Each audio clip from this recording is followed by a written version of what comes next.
Hello, good morning students. Today I am going to teach you Standard 8 Subject Geography Lesson number 6 Land Use Part 2.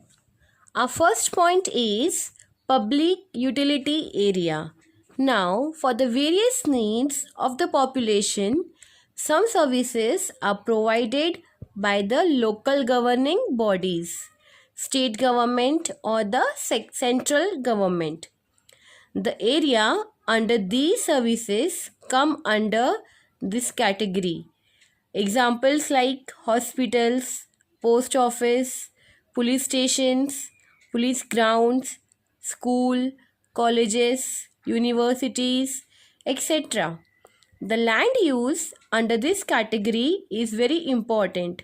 These services are the tensions caused due to the bargaining population, due to the rise of increasing population.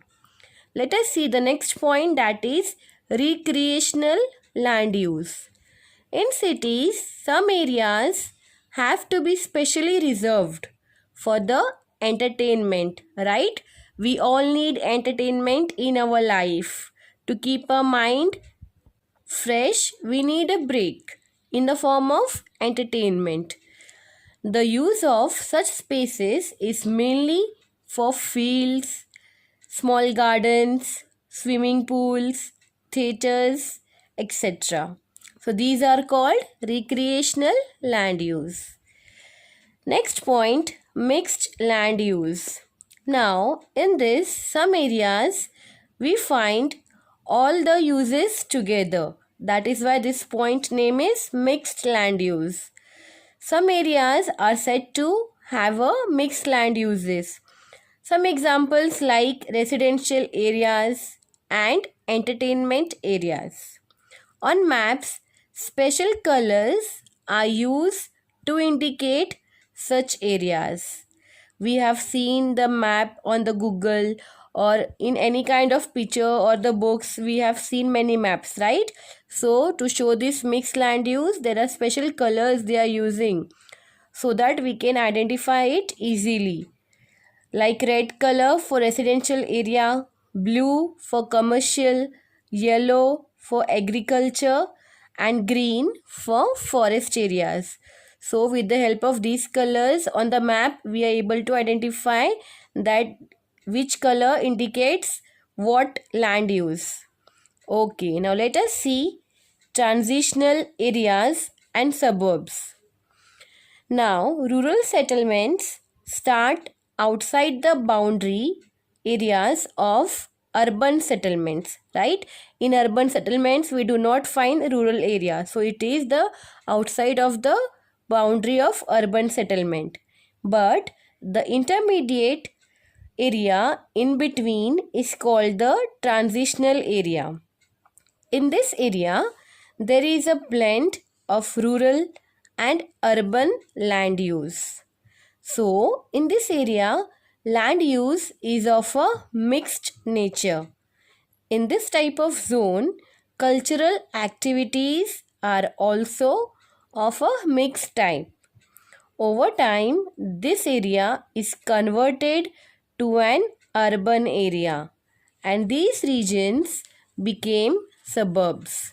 Examples like Bandra, Bhandup, etc. are the suburbs of Mumbai city. We have seen, we have heard, and many of them have visited also, right? Okay, now let us see what is planned cities. After the Industrial Revolution, urbanization occurred on a large scale throughout the world. So after what? After the Industrial Revolution, urbanization occurred over all the world. And this urbanization was not well planned.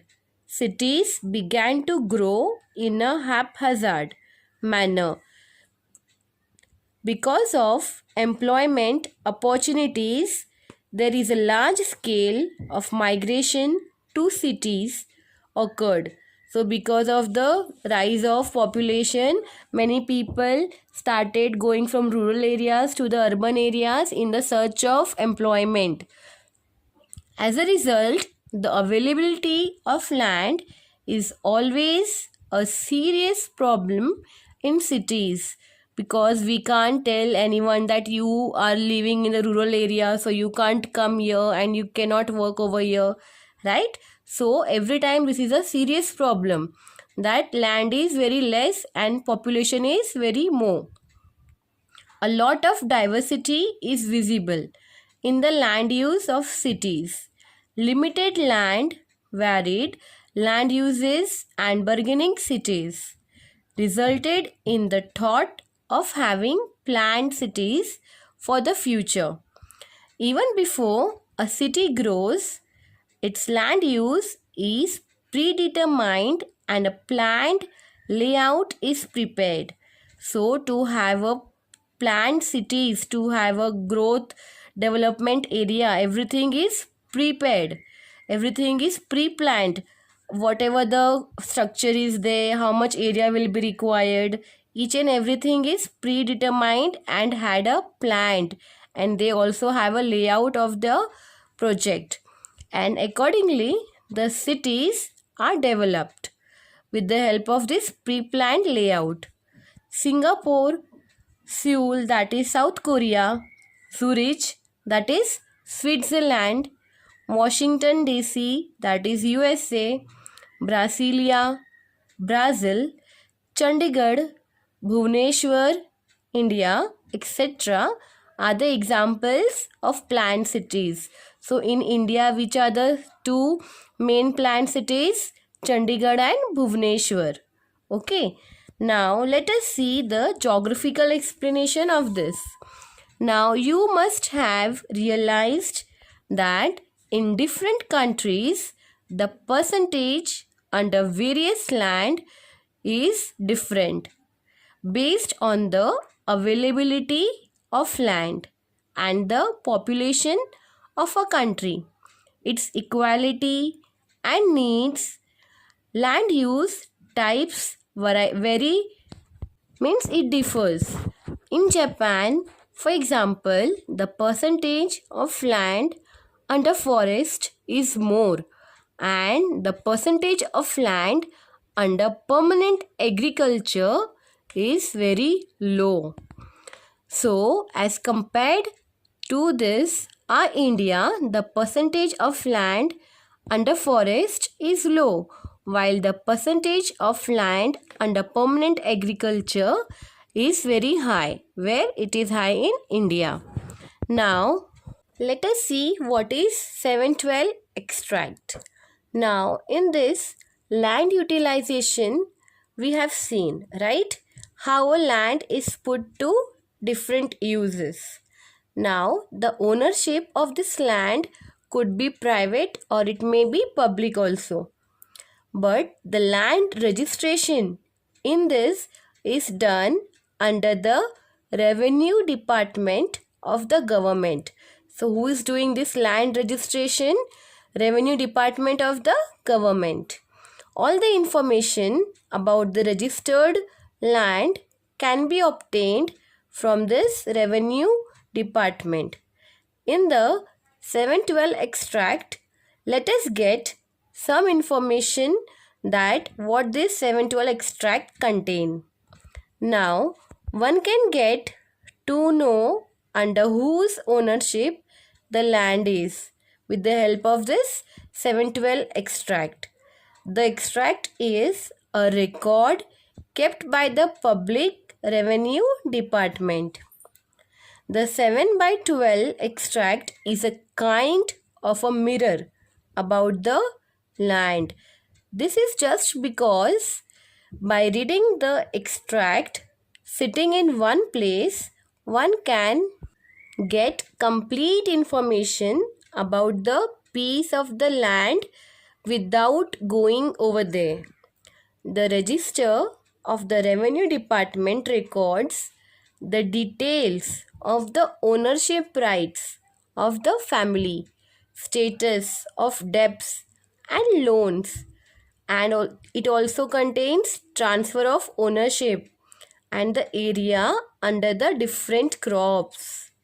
Now, these villages forms are available with the Talati office of every village for land and the revenue collection purposes.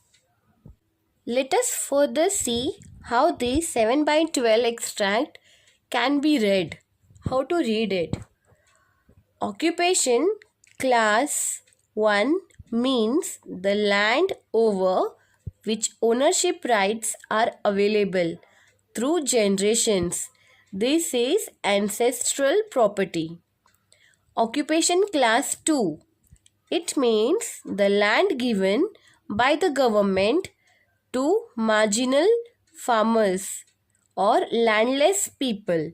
Such land can be sold, leased, pledged, given as charity or transferred only with the sanction of the district collector.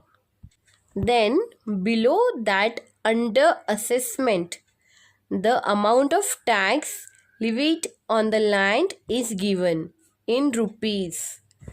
Now, in other rights, the names of other joint holders are included over there. This also shows that the status of loans taken for agriculture or whether they have been repaid or not. Okay, now let us see what is property card. Ownership of non-agricultural land is recorded on this property card. This document showing ownership rights and the area of the property is made available from urban land records. It has the following information like city, survey number, plot number, amount of tax, area of the property assessed, and also the right to access over there, and many more, etc. So these are called as a property card. Thank you.